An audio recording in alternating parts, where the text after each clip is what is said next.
Hi hello, ഞാൻ nymphs 777 taro റീഡിങ്ങിലേക്ക് എല്ലാവർക്കും സ്വാഗതം. ഇന്ന് നമുക്ക് കിട്ടിയിട്ടുള്ള യൂണിവേഴ്സ് ബ്ലെസ്സിങ്സ്, യൂണിവേഴ്സ് മെസ്സേജ് എന്ന് പറയുന്നത് ജഡ്ജ്മെൻ്റ് ആണ്. ഇവിടെ നിങ്ങളിൽ സംഭവിച്ചുകൊണ്ടിരിക്കുന്നത് സെൽഫ് റിയലൈസേഷൻ ആൻഡ് അണ്ടർസ്റ്റാൻഡിങ് എന്നാണ് കാർഡ് പറയുന്നത്. നിങ്ങളിൽ ഒരു പുതിയ തുടക്കത്തെ യൂണിവേഴ്സ് കാണിക്കുന്നു. കുറേ കാര്യങ്ങൾ മനസ്സിലാക്കിക്കൊണ്ട് നിങ്ങളുടെ ലൈഫ് മെച്ചപ്പെടുത്താനായിട്ട്, ഫ്യൂച്ചർ മെച്ചപ്പെടുത്താനായിട്ട് പോവുകയാണെന്ന് യൂണിവേഴ്സ് പറയുകയാണ്.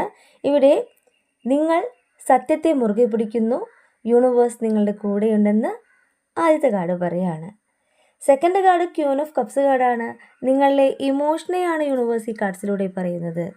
നിങ്ങളെന്ന വ്യക്തി നിങ്ങളുടെ ഹേർട്ട് എന്താണോ പറയുന്നത് ആ ഒരു കാര്യം നിങ്ങൾ പ്രവർത്തിച്ചു തുടങ്ങിയിട്ടുണ്ട്.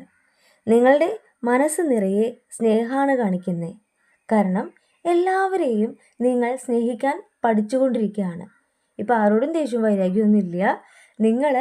നിങ്ങളുടെ യൂണിവേഴ്സ് എന്താണോ പറയുന്നത് ആ ഒരു സത്യത്തിലൂടെ നിങ്ങളുടെ ഫ്യൂച്ചർ കാണുന്നു എന്നാണ് പറയുന്നത്. എന്താ വെച്ച് കഴിഞ്ഞാൽ ഇവിടെ നിങ്ങളുടെ ഇൻറ്റ്യൂട്ടീവ് ഹേർട്ട് ഓപ്പൺ ചെയ്യുന്നത് എവിടേക്കാണ്?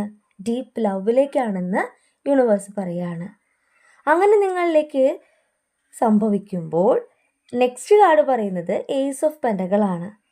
ന്യൂ ബിഗിനിങ് ആണ് നിങ്ങളുടെ ലൈഫിൽ കാണിക്കുന്നത്. New task, new idea. Universe ആയിട്ട് തന്നെ നിങ്ങളിലേക്ക് അത്ഭുതങ്ങൾ പ്രവർത്തിക്കാൻ പോവുകയാണ്. ഇവിടെ നിങ്ങളിലെ മാനിഫെസ്റ്റിംഗ് പവറിനെ കാണിക്കുന്നു, പുതിയ തുടക്കത്തെ കാണിക്കുന്നു. നിങ്ങളോട് നിങ്ങളുടെ ആംബിഷൻ ഫോളോ ചെയ്യാൻ യൂണിവേഴ്സ് ഇവിടെ പറയുകയാണ്. നിങ്ങളിലേക്ക് സക്സസ് ആണ് കാണിക്കുന്നത്, പ്രോസ്പെരിറ്റി ആണ് കാണിക്കുന്നത്.